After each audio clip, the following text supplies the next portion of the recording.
Olá, olá, todo mundo. Boa tarde. Tudo bem? Então, sou o professor Ricardo Alberto.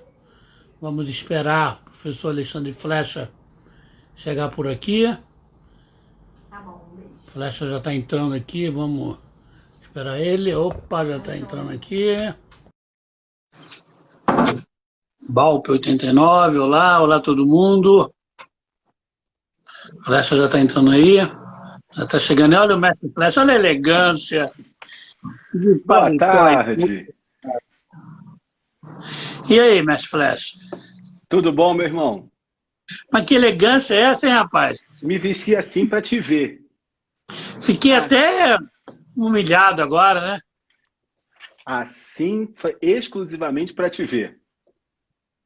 Ah, muito obrigado. O pessoal está entrando aí agora, que bom. Quando a gente vai esquentando. E aí, tá tudo bem? Tudo tranquilo. Eu quero saber como Para quem foi não. que você conseguiu cortar o cabelo. A primeira pergunta que eu quero fazer. A primeira coisa, cortar o cabelo, eu apelei, né? Eu apelei pro cabeleireiro, no meu caso, barbeiro, né? O Hugo não tem cabeleireiro, tem barbeiro como eu. Do Ricardinho, que ele veio aqui em casa um dia, fez um pacote. Eu, meus dois filhos, meu sogro, fez um pacotão aqui, consegui. De máscara, né? Não, todo mundo de máscara, luva, avental, parafernália completa, não dá para brincar, né, amigo? Não dá, não dá, Aproveitar irmão. nisso, falando nisso aqui, começar rendendo aqui meus registros de pêsames. Um abraço muito forte, meus sentimentos para a família Capanema, pela perda irreparável do nosso querido mestre, professor Silvio Capanema. Sim, não só o mundo jurídico perde, né, Flecha, mas sim, perdemos todos. Uma pessoa sempre com aquele sorriso aberto, tratando a todos com respeito ímpar, um rubro-negro excepcional. Eu diria de qualquer outra pessoa que seria a melhor característica ser rubro-negro. Mas falando do professor Capanema, é difícil dizer qual a melhor característica dele. Que pessoa fantástica, fantástica. Que ele é, Exatamente. que ele é. Ele só não está aqui. Mas onde ele estiver, ele continua sendo uma pessoa fantástica. Impressionante. Essa é uma daquelas pessoas que foi embora o corpo físico, mas as ideias, a presença, até essa vai ficar muito tempo. Não podia deixar de fazer esse registro, sei que por você também. Todos nós fomos, de alguma forma, alunos dele. Eu não tive o prazer de tê-lo como professor direto, mas aprendi muito com o livro, com as conversas na sala dos professores da Escola da Magistratura. Eu, o professor Flecha, damos aula lá, então, volta e meia, encontramos com ele lá, é sempre muito bom mesmo. Verdade. Registrando aqui a presença, ó, esse boa tarde aqui da desembargadora Lúcia Esteves, está aqui, veio nos Opa, querida prestigiar. Lúcia, sou Mazola também, acho que eu vi passando aqui. Professor Mazola também está aqui nos prestigiando. Ah, é, Desembargadora, boa tarde, agora que eu vi. desembargadora Lúcia Querida, disse que querida Lúcia. viria para nos cumprimentar. E aí, com a sua humildade, ela disse: ainda vou aprender. Eu falei: não vai, não, desembargadora. Não vai, não. Não vai, é Só mais não, fácil você não dar pra gente. só não vai aprender nada com a gente. Sabe, já sabe tudo e mais um pouco. Tudo e mais um pouco. Aproveitar também e agradecer aqui ao convite do CBPJU, um curso muito bom, sério, respeitado, né? E isso não posso deixar de agradecer. Há muito tempo atrás eu já lecionei nesse curso, mas já tem bastante tempo. E aí a vida me levou para outro lugar, outro momento, outras comarcas. Eu não pude ficar, mas fiquei muito contente. O convite veio para mim e para você, para o Alexandre Flecha. Então, assim, imediatamente aceitei. O convite veio primeiro através da professora Priscila, grande amiga. Daqui a pouco, se já não tiver aí, se não passou de repente, já vai chegar a Priscila Rosa, mas fera de direito de família. E aí eu falei, olha, por mim eu aceito, mas eu dependo do meu irmão, Alexandre Flecha. Será que ele vai aceitar? Irmão, Será? irmão, você me convidou depois que você me levou para Rondônia. Pô, Aí eu, né? live é tranquilo. Depois você te É, conta essa história. Irmão, deixa eu te falar um negócio. Você viu, certamente as pessoas estão aqui com a gente, muito obrigado pela presença de todo mundo. Todo mundo deve ter visto, eu sei que você viu, a enquete que eu coloquei no meu story sobre a nossa live. pois é. Faltou a opção SDS. Significa? Só Deus sabe. Se é que ele sabe. Olha só, eu estou com um placar aqui, estou com um resultado aqui da enquete. Jesus. Tenho medo. Eu também. A nossa credibilidade está absolutamente... Olha a professora Priscila entrando aí. Ó. Professora Priscila, muito obrigado pelo convite. Então, Mazola está ansioso. Mazola falou que ia fazer umas perguntas também. Vamos bloqueá-lo já já. Então, olha que coisa curiosa. Eu coloquei lá a enquete, botei a foto dessa live de hoje e botei. Vocês acham que, letra A, ficaremos no tema, letra B, que nós dois falaríamos de tudo e do tema, letra C, que falaríamos de tudo menos do tema, e letra D, não sabemos, vamos descobrir na hora. Você acredita? Eu posso votar ao vivo? Pode votar. Eu posso votar ao vivo? Letra D. Letra D, fácil. Certo, não fazemos a menor ideia do que a gente vai falar. Rodrigão. Talvez de processo civil, mas não sabia a menor ideia. E eu vou te falar aqui a resposta. Vamos ficar no tema e teve apenas 8% dos votos. É derrota. Nossa credibilidade está extremamente abalada. E o absolutamente vencedor foi: vocês dois vão falar de tudo e do tema, com 70% dos votos. São uns incautos. Pelo menos deixaram no tema. Mas são uns ingênuos, achando que a gente entraria no tema. E aí, só para provar que a gente não tem essa intenção, eu te pergunto qual é o tema, porque eu não me lembro. O tema é aquele tema que nós combinamos falar. Você lembra, não lembra? Sobre... Era sobre direito? Não, porque além do direito, é uma coisa que eu queria falar. Sobre o que você postou hoje no seu post, que é muito legal, né? Fazer um momento aqui, enquanto o pessoal está entrando, fazer um momento aqui social. Fala do seu post, eu falo em seguida. Legal. Eu fiz um post agora no meu Stories. Quando acabar, não vai agora lá olhar, senão vai deixar a gente sozinho aqui, a gente sente saudade de vocês. Mas assim que acabar, dá uma olhadinha lá no meu Stories. O último Stories que eu postei hoje, falando sobre uma campanha social muito legal, chama Cestas com Cestas. Cestas-feiras com cestas básicas. Aí é para ajudar as pessoas que estão com grande necessidade nesse período.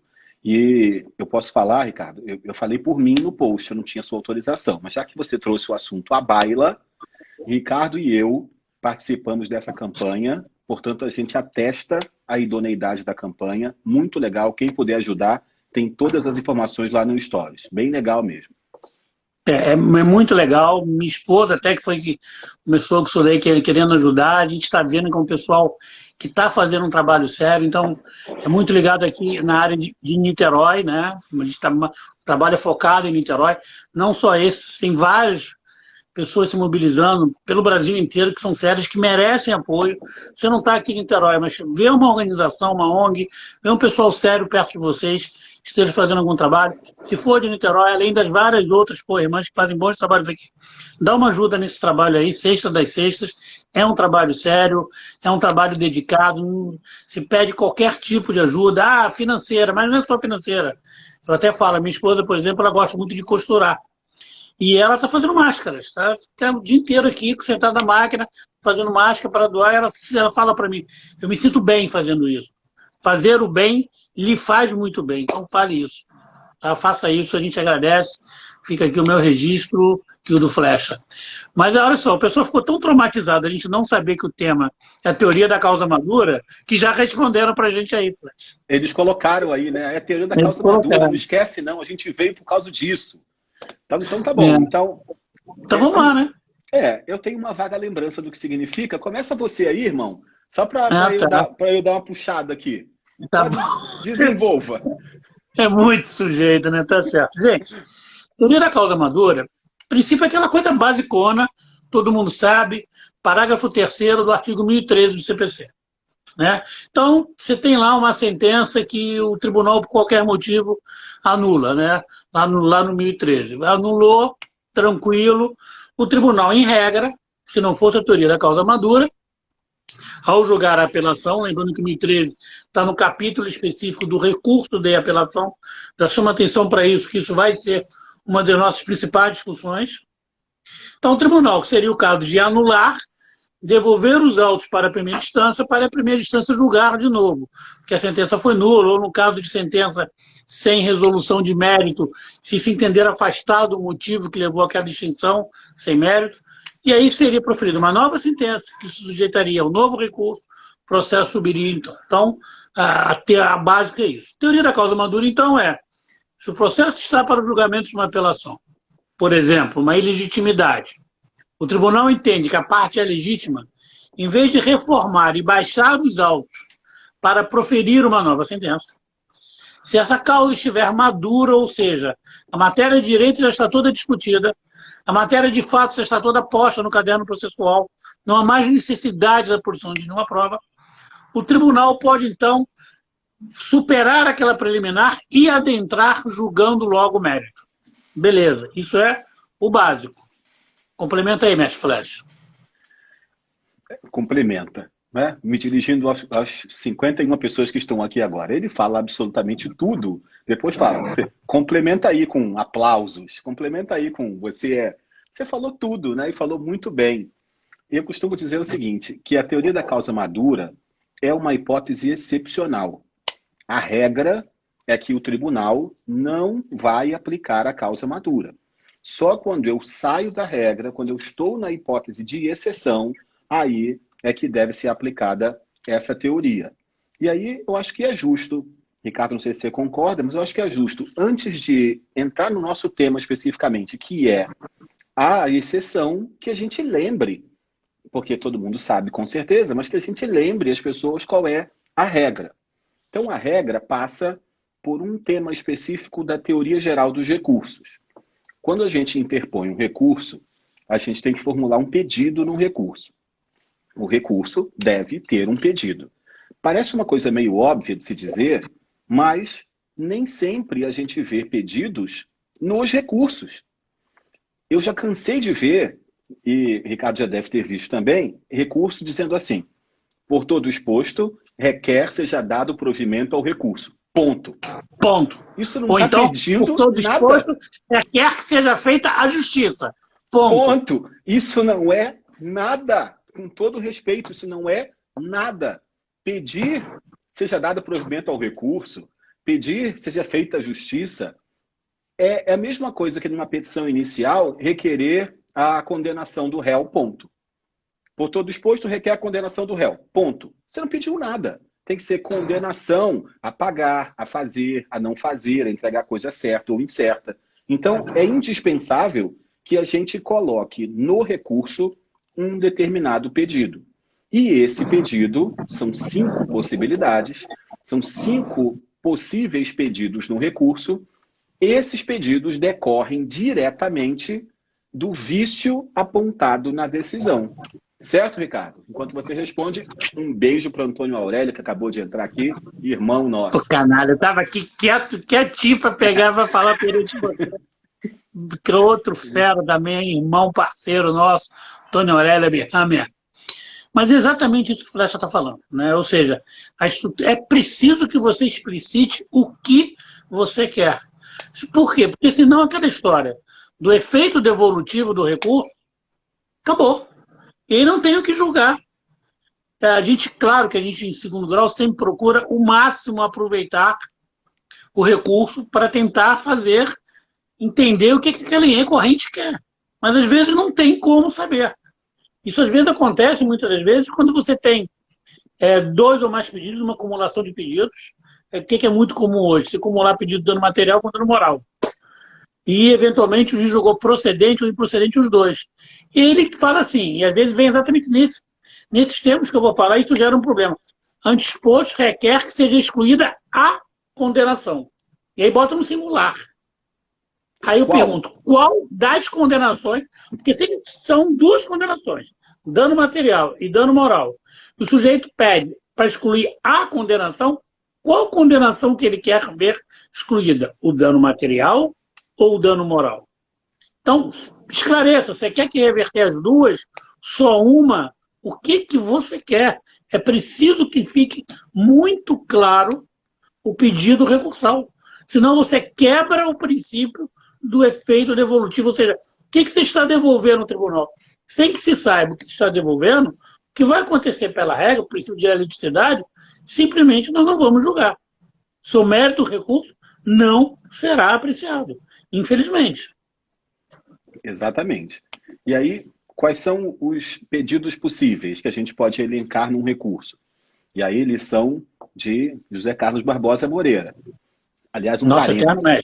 Nossa, maior, né? E aí, um parêntese. Eu estava fazendo sessão na 22ª Câmara Civil hoje. Uma sessão, teve sustentação, tudo, eu estava lá participando. Num dado momento, aí fica aparecendo ali, né, no Cisco, aparece todo mundo ali, e num dado momento, aparece uma linha lá em cima, assim, fulano está falando. Quem estava falando era a desembargadora Odete, presidente, mulher, portanto, com voz feminina, e aparece assim, fulano, no masculino, entrou no recinto e está falando. E o nome era Barbosa Moreira. Aí ficou assim, Barbosa Moreira entrou e está falando. O que está acontecendo nesse troço aqui? Ninguém sabe de onde veio aquele nome. Ninguém sabe. Do jeito que ele veio, ele foi. E aí a gente ficou até meio tenso ali. Mas, enfim, Barbosa Moreira diz, porque as obras dele são eternas, que 5 são os pedidos no recurso. E isso tem ligação direta com a teoria da causa madura.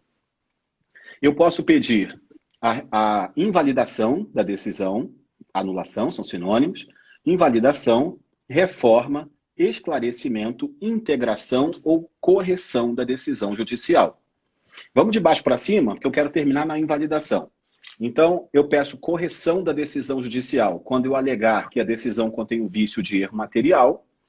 Eu peço integração quando alegar a existência de omissão, esclarecimento em caso de contradição ou obscuridade, peço reforma em caso de erro injudicando, e onde nos interessa, eu peço invalidação da decisão judicial em caso de erro procedendo. Portanto, o juiz, na origem, cometeu um erro processual, uma falha com relação ao procedimento. E aí, essa é a regra que eu me referia. A regra é, quando a sentença contém erro improcedendo, quando a sentença contém um vício no procedimento daquele feito, eu alego, então, a existência desse erro improcedendo e peço a invalidação da decisão judicial. O tribunal anula a decisão e remete para a vara de origem para que nova decisão seja proferida. Essa é a regra. Mas, às vezes, a decisão contém um erro improcedendo e o tribunal foge dessa regra de anular e mandar para a origem. Então, Alexandre Flecha, de repente, parou aí. Oi? Oi, você deu uma travadinha. Então, vou voltar um pouquinho. Às vezes acontece da decisão... Isso, às vezes acontece do tribunal pegar uma apelação alegando o erro improcedendo e, em vez de anular e remeter para a vara de origem, ele faz algo diferente. Esse algo diferente é a teoria da causa madura, desembargador Ricardo Alberto, por gentileza. Pois é, e aí é importante entender que assim, é pacífico hoje, posso ser que é pacífico, a aplicação no recurso de apelação. Até por lei diferenda, está lá escrito, artigo 1013, parágrafo 3º. A grande discussão que eu quero colocar com vocês aqui, né? Nós estamos dentro do Instagram de um renomado curso jurídico, então a ideia nossa aqui é esquentar um pouquinho, trazer umas questões doutrinárias, será que essa teoria da causa madura, já que ela está tipificada, consolidada topograficamente, só no recurso de apelação, só pode ser aplicado ao recurso de apelação? Porque se você começar a enxergar isso um pouquinho, a maioria dos autores, ou alguns renomados autores, entendem que sim. Como ela está só na apelação, não pode ser aplicada em outro recurso. Mas eu quero colocar aqui uma hipótese para debater com Flecha, muito... Assim, vamos começar light. Vamos pensar no 354, parágrafo único. Na hipótese de cumulação de pedidos, o juiz pode julgar só um deles. Então, vamos imaginar que eu tenho 2 pedidos, cumulação simples, onde um não depende do outro. O juiz, na fase lá, um pouco antes da réplica, já enxerga ali uma ilegitimidade. Não julgou, deixou para julgar no saneamento, e ele vai e julga antes da sentença, propriamente dita, na fase de saneamento, antes da sentença. o processo segue, só que aí vem que recurso? É o agravo.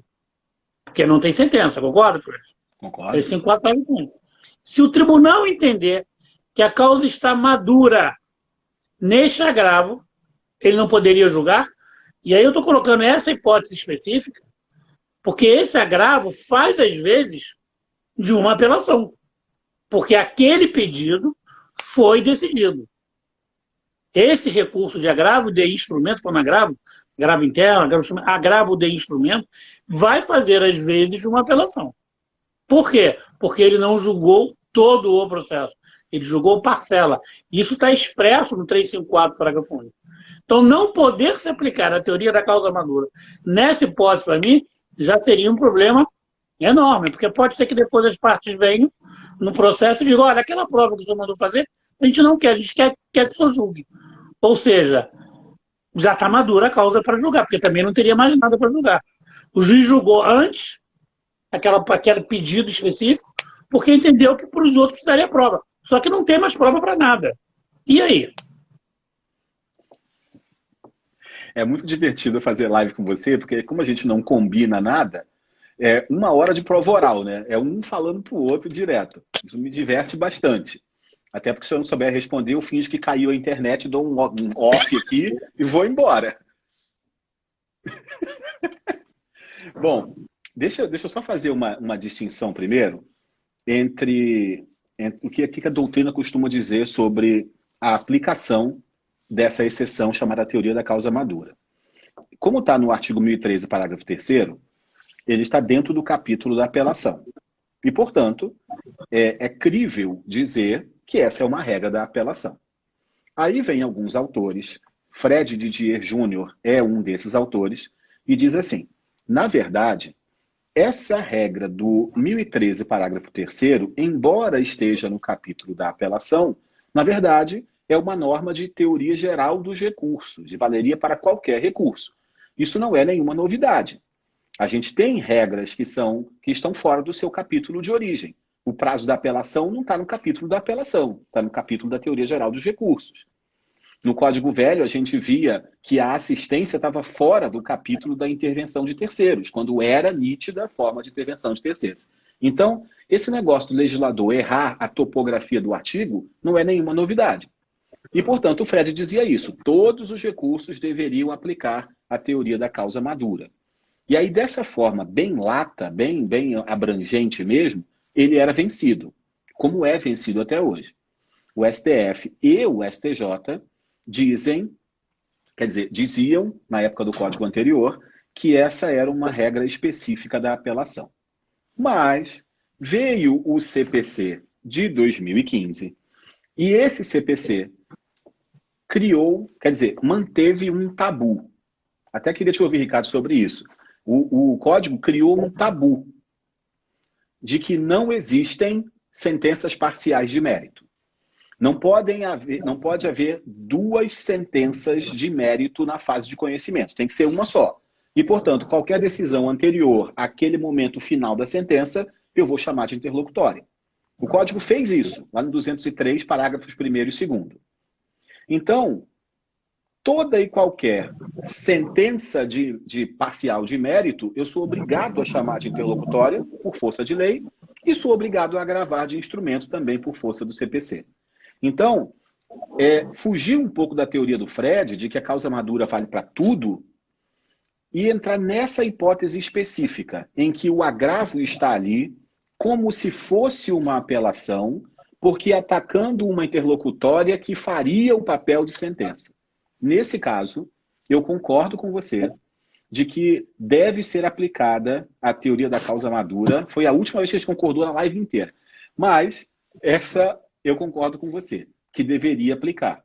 E aí eu te pergunto, como está a jurisprudência com relação a esse caso concreto? Normalmente o que a gente tem visto nos tribunais, que os tribunais ainda estão muito tímidos com relação a isso. Normalmente, só se aplica a teoria da causa madura na apelação. Eu, particularmente, acho que, nós falamos aqui do Fred Didier, o baiano excepcional, também rubro-negro, e que não tem como se aplicar só nisso. Até porque, para mim, a teoria da causa madura ela é está mencionado expressamente na apelação, e nisso concordo com o professor Fred, nisso eu e você concordamos, mas ela é um princípio que norteia todos os recursos. Eu posso até, já que isso aqui é um curso jurídico, dizer assim, eu acho que talvez não fosse todos os recursos. E vou lhe dizer por quê. Eu acho que dentro daquela classificação de recursos ordinários e recursos excepcionais, né, eu acho que a teoria da causa madura poderia estar dentro dos recursos ordinários. Mas talvez seja mais complicado você aplicar no âmbito de um especial, no âmbito de um extraordinário. Porque esses recursos não têm por ideia revisar toda a causa. E aí talvez, sim, nesse ponto, a gente pudesse assim, pensar exemplos, pensar situações em que você vai aplicar a teoria da causa madura para todos os recursos naquela classificação de recursos ordinários. Só para lembrar rapidamente, gente, o recurso ordinário, não é? Estou falando da espécie, mas da classificação, são aqueles recursos que apreciam matéria de fato e de direito. Os recursos chamados excepcionais são aqueles que vão para os tribunais superiores, eles só apreciam matéria de direito. Então, talvez se pudesse fazer uma distinção de que apenas em algumas hipóteses de recursos excepcionais pudesse utilizar a teoria da causa madura, nas outras não. Mas, de qualquer maneira, é sempre importante lembrar, assim, não é porque você tem uma sentença sem mérito, uma sentença por falta de fundamentação, que você necessariamente vai poder aplicar a teoria da causa madura. O Praça colocou nisso muito bem, né, as hipóteses recursadas, lembrando ao nosso querido saudoso Barbosa Moreira, e só para fixar um fundamento. Teoria da causa madura pressupõe ou que a causa seja só de direito, não há matéria de fato a ser discutida, ou que se a causa tiver matéria de fato, que o fato já esteja provado, que não haja controvérsia, que a causa não precise de nenhuma instrução, ou seja, que a causa não precise da produção de nenhuma prova.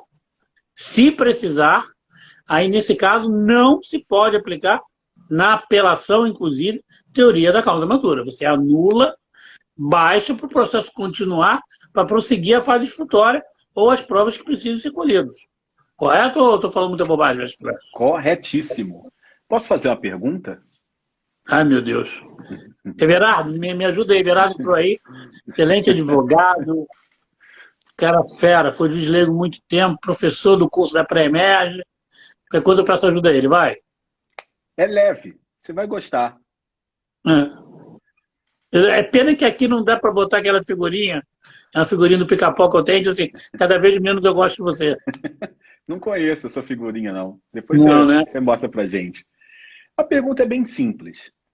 Presentes os requisitos autorizadores da aplicação da teoria da causa madura, o tribunal é obrigado a aplicá-la ou só se quiser? Sabia que você vinha com essa, cara. Eu estava rezando para não ser. Olha, nesse ponto eu sou um sujeito assim...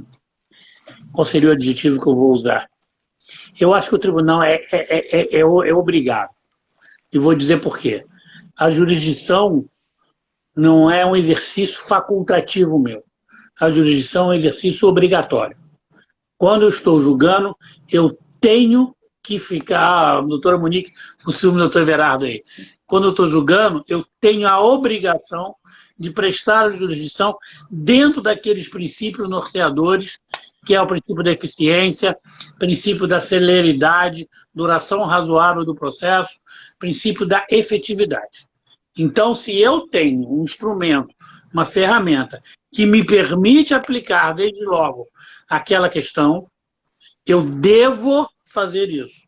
Eu acho que não é uma questão assim, você pode escolher, não estou afim. Eu acho que não dá para brincar assim, não estou afim de julgar a causa madura. Vou só anular e passo para o juiz lá de baixo julgar o mérito. Não. Teoria da causa madura não é uma escolha. Teoria da causa madura é uma imposição. O juiz não tem direito propriamente dito, ele tem um dever direito. Ele tem o dever de julgar a causa na forma da lei. E se a lei dá essa, aspas, faculdade, a lei está dando um mecanismo e não tem por que ele não usar esse instrumento. Na minha opinião, eu já conversei com alguns colegas que até comungam da ideia de que a teoria da causa madura ela é expansiva, ou seja, é uma teoria de recurso, mas entendem que não, é a faculdade do juiz, o juiz não é obrigado. Nesse ponto eu discordo. Como é que você pensa nisso, Flávio? A gente nunca falou sobre isso. Esse é o problema nosso de live, gente. Não pense que é brincadeira, não. A gente nunca sabe exatamente o que o outro vai puxar da algibeira ali. Tenho outra pergunta. Tá, mas primeiro você termina essa. Não respondo, não. Porque a primeira decorre, a segunda decorre da primeira. Eu até A professora desenhei... Efigênia, que é coordenadora do curso, está aí, está rindo da gente. A gente vai apanhar daqui a pouco, hein? Fala aí. Eu até desenhei um emoji para essa segunda pergunta. Ué, é sua foto? Sim, porque eu sou um diabinho danado. Segunda pergunta, Excelência. E claro, eu opino depois se você quiser, caso você ainda esteja aí. Oi, alô? Se estavam presentes os requisitos autorizadores da aplicação da causa madura e o tribunal não aplicou, porque reconheceu que estava lá o requisito, mas que não quis aplicar, posso alegar nulidade da decisão por não aplicação da causa madura quando era obrigatória? Para mim, pode. Porque se eu defendo que é um dever do magistrado aplicar a teoria da causa madura, não tem como ele não aplicar. Né? E aí você vai ter duas situações. Né? Já que é para enfrentar, vamos enfrentar de peito aberto. Primeiro, se ele fundamentar, ok. Ele fundamentou, você ataca o fundamento. Mas pior ainda, ele não fundamentar. E daí decorre também duas situações que não são do próprio magistrado, mas decorre da parte. Primeiro, se a parte não pediu nada, ele pode até dizer assim, a parte não pediu teoria da causa madura, então eu não tenho que fundamentar, não concordo, já vi que não concordo, mas não tenho por que fundamentar algo sobre o qual não há pedido. Eu apenas não apliquei. Eu acho complicado, porque se eu entendo que é um dever do magistrado aplicar, então ele tem que fundamentar por que ele não está aplicando. Agora, mais complicado ainda, e isso é uma recomendação para todos os advogados que estão nos assistindo, peça a aplicação da teoria da causa madura, se a causa for madura, né? E aqui, se a causa for madura, eu me lembrei aqui, um dos nossos seguidores, o Breno, um grande abraço para o Breno, está por aí, me deu uma das melhores definições que eu perguntei lá no meu post, lá, o que é a teoria da causa madura? E ele colocou perfeito. Olha ele aí. E ele colocou perfeito. É o oposto da causa verde. Perfeito, Breno. Foi a melhor definição. Não poderia ser melhor. Madura. É o oposto da causa verde. Perfeito.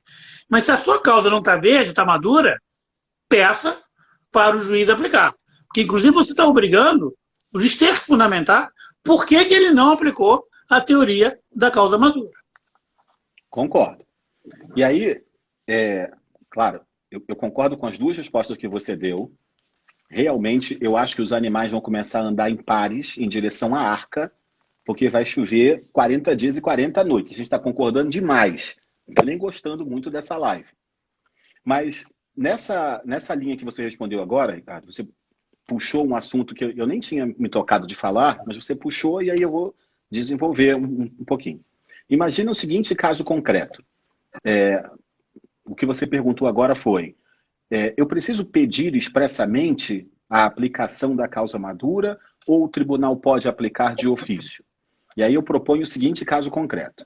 Imagina que numa petição inicial, o autor pede 1.000. Não, para mim está 0001. Então, acredita, usa a imaginação. O autor pediu 1.000.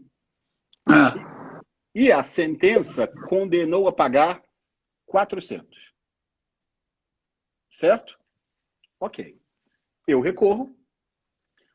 Só eu recorro para aumentar de 400 para 1.000.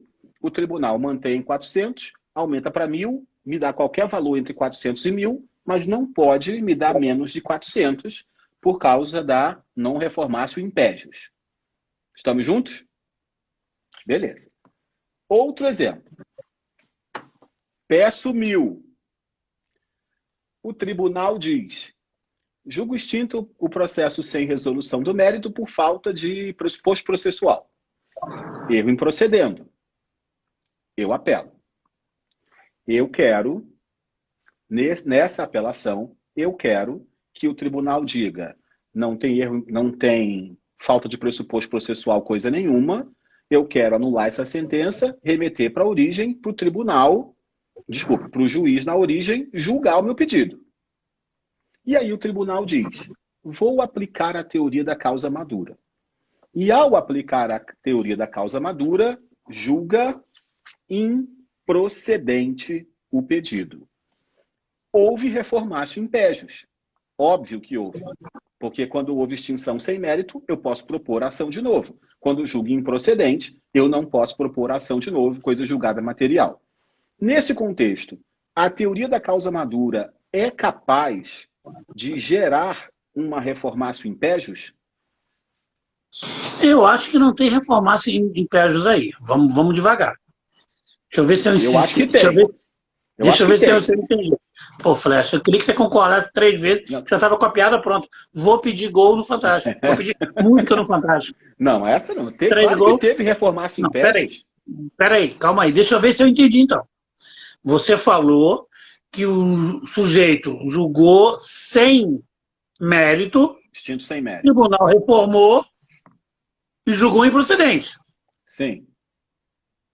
Cadê a reformácio impérios? Cadê a reformácio impérios? A decisão do tribunal piorou a minha situação. Porque com a extinção sem mérito, eu posso propor a ação de novo. Não, aí não tem reformácio impérios. Você claro não pode se valer. Não. Tem, você não pode se valer. Você não pode se valer. Sobe mensagem aí, gente. Tem ou não tem reformácio impérios? Você não pode se valer. O pai não vale. Já entrou seu pai. Meu pai aqui, claro que tem. Já entrou o pai para defender o filhinho. Olha só, o cara atrás da família, porque ele... Olha só, vamos lembrar que sentença, já tive com o meu velhinho hoje, vamos lembrar que sentença, sem resolução de mérito, na verdade, o que acontece? Ela estava errada, por isso que ela gerou um erro improcedendo. Ela foi anulada. Se ela foi a doutora Eunice Haddad, eu não posso deixar de registrar nossa magistrada titular da 24ª Vara Civil, que está defendendo Alexandre Flecha ali. Acabou a live, venci, vou embora. Acabou. Mas olha só, vamos lá. Aquela sentença é nula. Você está me dizendo que sentença nula produz efeitos. Na verdade, o que ia acontecer? Ia se proferir, no seu raciocínio, ia se proferir uma sentença de anulação, baixaria, não interessa a sentença que fosse dada, qualquer uma que fosse dada, subiria no eventual recurso de mérito, e o tribunal iria fazer o que quando for apreciar o mérito? Julgar improcedente. Reformar-se em pé, José, eu já ganhei alguma coisa, e aí eu não posso perder o que eu já ganhei. Aí, numa sentença sem mérito, você não ganhou nada.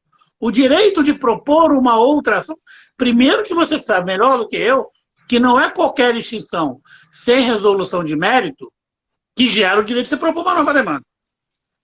Se for uma ilegitimidade, quem era ilegítimo, em tese, continuará sendo ilegítimo. Se for ter coisa julgada, continuará havendo. Litispendência pode se transformar em coisa julgada. Então você não tem direito adquirido com uma sentença sem resolução de mérito. Posso? Deve. Reformácio impégios significa que a decisão do tribunal piorou a situação do recorrente. Barbosa Moreira, a situação do recorrente. A minha situação, agora minha mãe está concordando comigo aqui. Rapaz, eu trouxe o povo, rapaz. Trouxe o povo comigo. E aí, a minha situação é, posso propor a ação de novo. Quando o tribunal diz, anulo essa que te dá o direito de propor a ação de novo, e te dou uma outra que, além de fazer você perder, você não tem direito de propor a ação de novo, nesse caso houve reformácio impégios. O tribunal não te deu o direito de propor uma outra ação? Foi a lei que me deu esse direito, CPC. Não, devagar aí. Esse direito você não ganhou e depois perdeu. Devagar aí. Reformar-se impérios eu já tenho uma situação estabelecida a meu favor, né? Aquele negócio de eu ganhei 400, eu não posso perder 400 no recurso da outra parte. Se você seguir esse raciocínio, imagina então uma sentença de provimento que deu 400 deu 4 mil reais dos 10 mil, tá? Chegou Sim. lá em cima, o tribunal de ofício, então não vai poder dizer que falta um pressuposto processual, uma incompetência absoluta. Teria reformar-se impérios aí? Isso aí chama Não, seu não, não. exemplo. Isso é Não, seu teria. exemplo. O meu Teria? exemplo, não. Ah, não. Ué, mas são 2 pesos, 2 medidas, doutor? Não, o que eu estou dizendo é que, obviamente, essa decisão causou um prejuízo. Minha opinião, Não, minha mas reação... peraí, então todo prejuízo leva a reformar-se impérios? Essa pergunta não faz nem Checkmate. sentido. Essa pergunta não faz nem sentido. Claro que faz. O que eu quero saber é, quando julgo improcedente em cima, não piorou a minha situação? Mas nem toda vez que piora, leva a reformar-se impérios. Eu acabei de dar o exemplo que você concordou. Mas Se esse você é já seu venceu no exemplo. mérito Eu quero embaixo, saber no se meu você exemplo. vence no mérito embaixo, o tribunal reconhece, de ofício. Que é isso? O sujeito tá muito baixo. Você vai me morder, é isso? Mas tudo bem, Alexandre. Eu entendo que o último argumento é sempre a força bruta. Ok, você se deu por vencida. Cara, minha querida aluna, Eu vou te tudo falar bem, eu uma entendo coisa, que hein? você se deu por vencida. Mas as opiniões aqui divergiram bastante. O tema é muito legal. Por isso que a Eu gente ganhei, escolheu eu esse tema. contei, eu ganhei. Mas, Não, eu ganhei. Não tem a menor dúvida. Jaqueline, fala aí. Então, pessoal, tá vendo que eu ganhei aqui. Ih, de lavada a flecha, mais de 10 pontos à frente. então tá bom. Então, segue outro exemplo. Eu já acho que no primeiro tem. Mas vamos seguir então um outro exemplo. Não, vem cá, e no meu exemplo, você não respondeu. Respondi. No seu Tem não reformar teve. impérios? No seu não. Eu só inverti essa situação. Posso dar outro exemplo? Tenta. Petição inicial. Quero 1.000. Sentença. Julgo extinto o processo sem apreciar esse mérito. E em cima, o tribunal reconhece a prescrição. Não teve reformácio impégios? Não. Teoria da causa madura. Eu afastei aquilo ali, eu disse que aquilo ali estava errado, que não tem aquela falta de condição da ação, portanto tem que julgar o mérito. No mérito, eu vou aplicar a prescrição. Vamos lembrar que, salvo o melhor juízo, quando você julga com base na prescrição, você não está julgando no mérito? Claro. Então, Tá bom. O último. tá difícil para você hoje. Eu tô ganhando.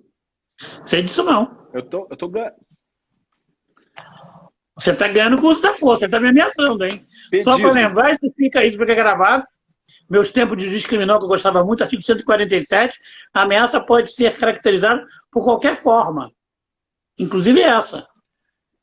Esse cachorro tá com um olhar de deboche. É só isso. Não, para mim não, eu estou me sentindo ameaçado. Isso é um problema de Vossa Excelência. Mas, o que eu ia Pode, dizer... a Alan está colocando aí.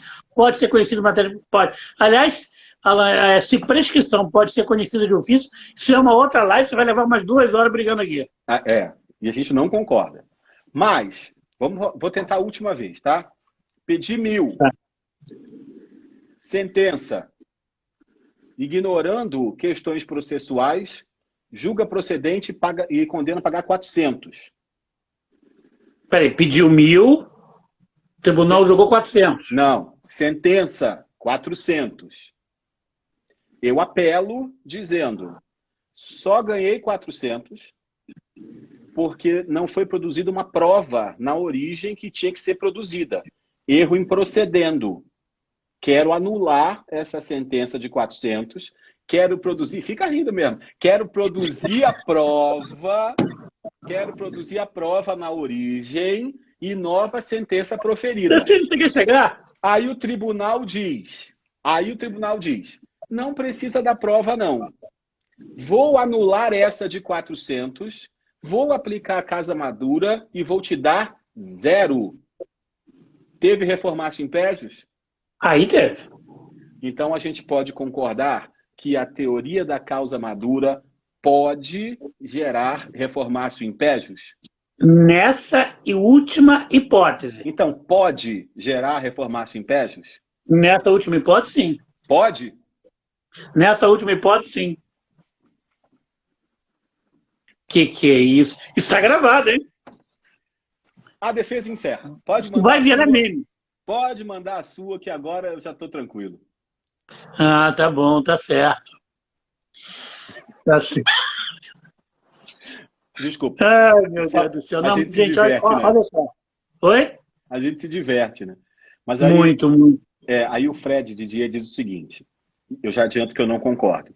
Ele diz que a aplicação da causa madura só pode ser aplicada pelo tribunal se a parte requerer. Porque como a reformácio impégios pode, desculpe, como a causa madura pode gerar reformácio impégios, a parte precisa requerer a sua aplicação, porque aí ela está ciente que se submete a uma possível reformácio impégios. Não concordo Eu com acho isso. eu não concordo, eu acho que tem um erro de premissa básica. A premissa é, naquelas duas primeiras hipóteses, para mim, não havia vício nenhum, porque não havia reformação império. Eu sei Sim. que você, no íntimo você concorda comigo. Nessa última hipótese, que nós concordamos que existe reformação império, na verdade, o erro está no tribunal ter feito a reformação império. Então, não é que a teoria da causa madura pode gerar reformação império. Aí que está o erro de premissa. A teoria da causa madura não pode gerar reformação império. Portanto, se ela foi usada indevidamente e gerou o uso indevido, reformácio império, é caso de anular o acórdão que causou esse indevido prejuízo. Não é a teoria que causou o prejuízo da reformácio império. É o uso inadequado da teoria naquele julgamento concreto que causa a reformácio império. É diferente a situação. Porque a teoria da causa madura, corretamente aplicada, nunca vai gerar reformácio império. É diferente. Isso você vai concordar comigo, né? Eu não concordo, não. Não. Eu não concordo, não. Por quê? Porque no meu último exemplo, o tribunal adequadamente pode ter aplicado a causa madura, formando o seu convencimento para julgar improcedente, causou a reformácio impégios e não foi aplicação inadequada. Mas, olha só, aí ele não tinha como usar a teoria da causa madura, porque ele tinha uma sentença de mérito, Sim. tá? Ele tinha uma sentença de mérito. Se ele entendia que era necessidade de prova, ele tinha que anular. Eu até admito, e aí para mim não vai dar reformácio império, antes que você diga, na seguinte situação. Eu alego o seguinte, eu poderia ter ganho mais se eu tivesse produzido a prova. Aí eu admito o seguinte, ok, você quer produzir a prova? Produza.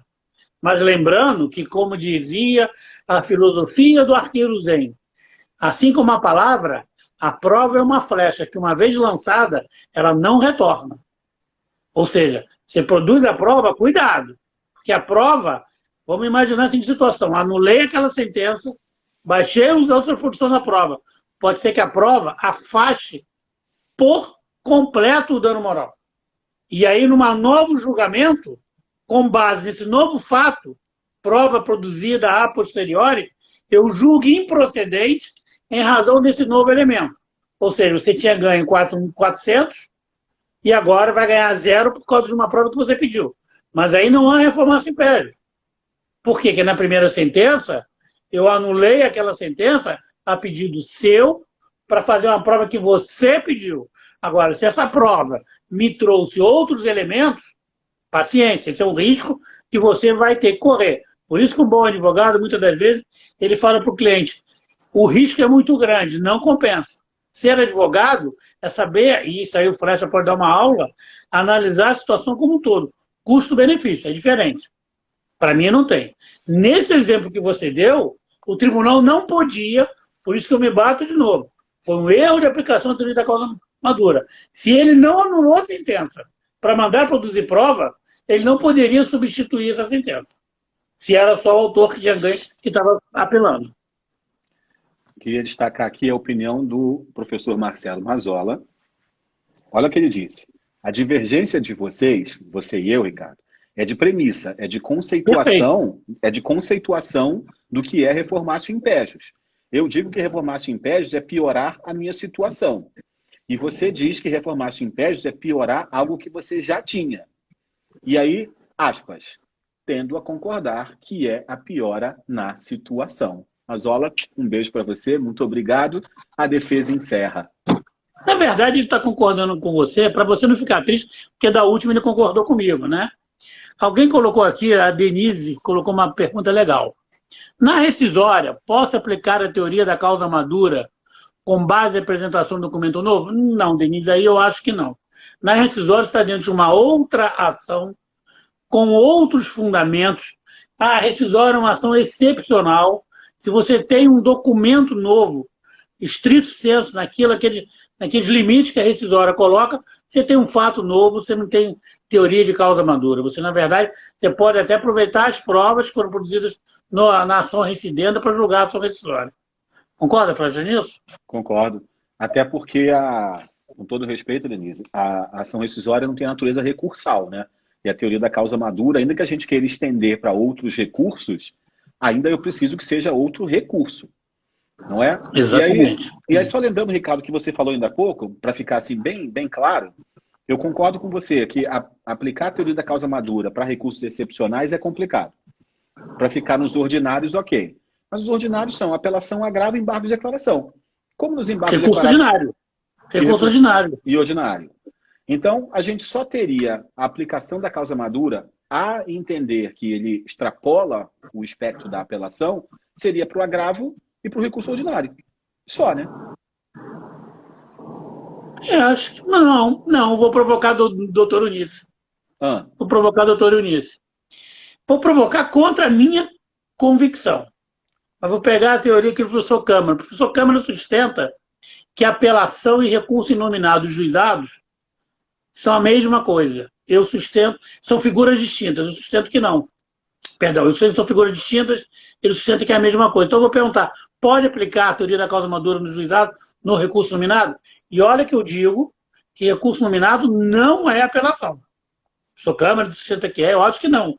Os recursos têm a mesma essência que se eu partir do pressuposto que é a essência que identifica o recurso, eu vou ter que dizer que aquele artigo 34 da Lei de Execução Fiscal, que fala de embargos infringentes contra a sentença, também é uma apelação. Por isso que eu sempre acho que é diferente. Pode aplicar no juizado? Eu queria ouvir a doutora Eunice Haddad, tá quietinha, ela assim, claro, concorda, Eunice. Que bom que você concordou comigo e é contra o flat. Pô, eu concordo com isso também, garotão. Você está falando isso que ela concordou comigo. Você teve um timing perfeito, Ricardo.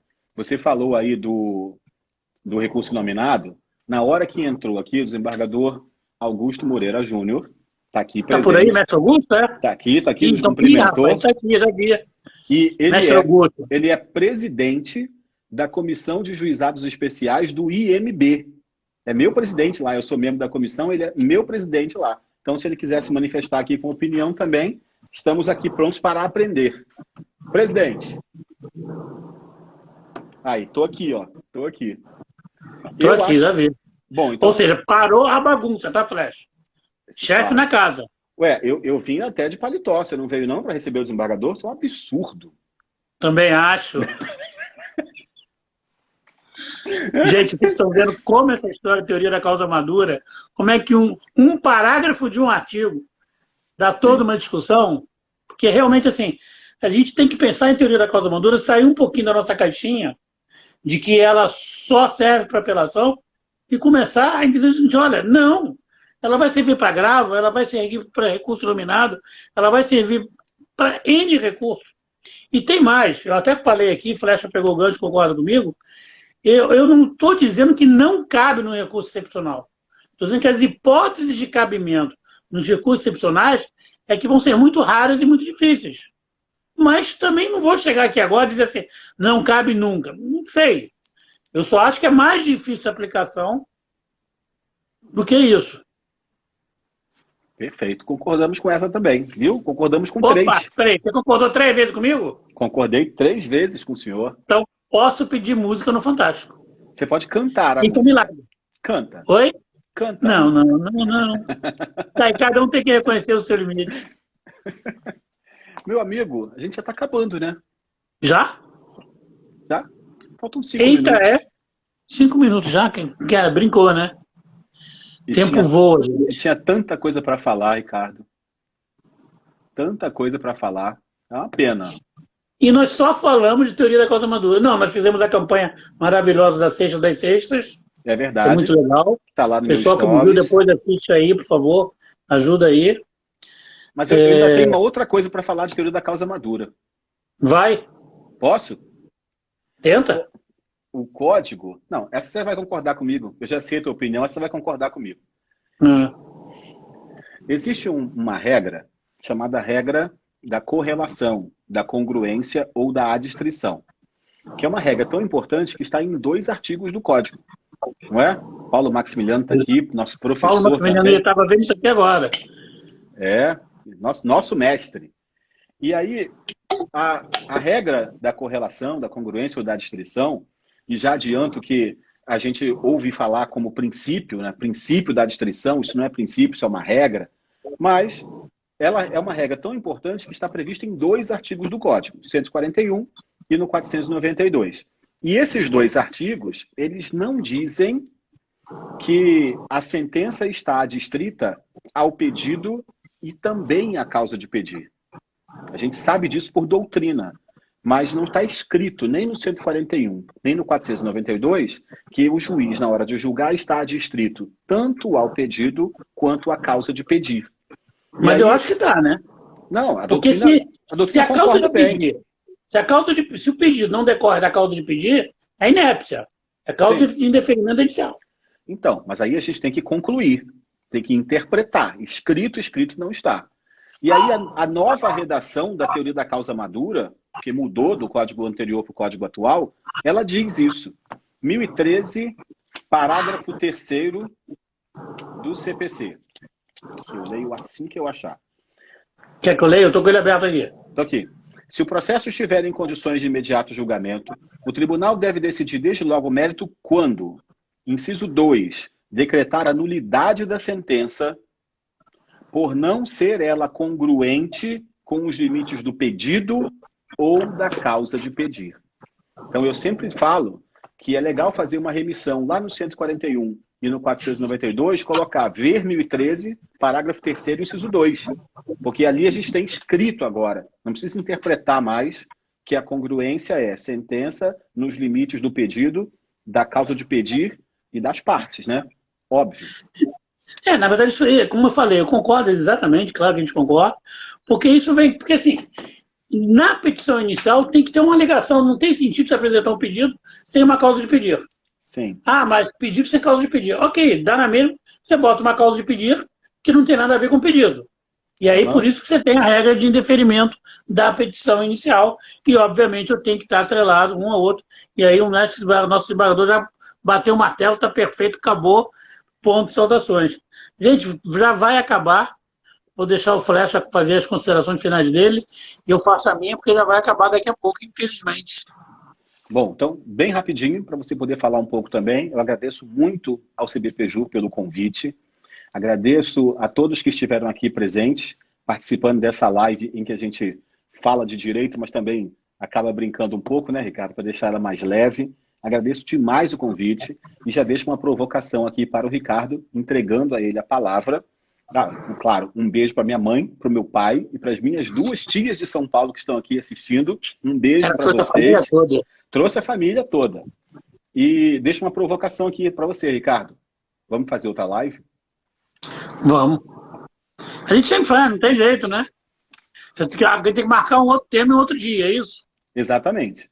A gente marca outro tema, outro dia, rápido, porque senão fico com saudade, e a gente anuncia e faz outra.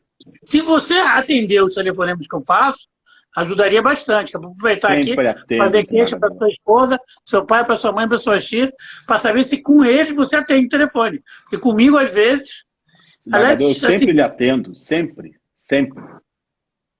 Tá bom, não, mas gente, olha só. Muito obrigado. Muito bem, Ricardinho. Esqueci de falar que o meu filhote está aí. Tá 26 segundos. Bom, gente, olha só. Muito obrigado. Professor Efigênio, professor Braulio, pessoal do CBPJU. Uma honra ter podido participar aqui. Me coloco aqui à disposição, Flecha, sempre que for preciso, aqui para live, para curso, que vocês quiserem. Agradecer a todo mundo que teve o carinho aqui, né? Por favor, muito obrigado, fique com Deus.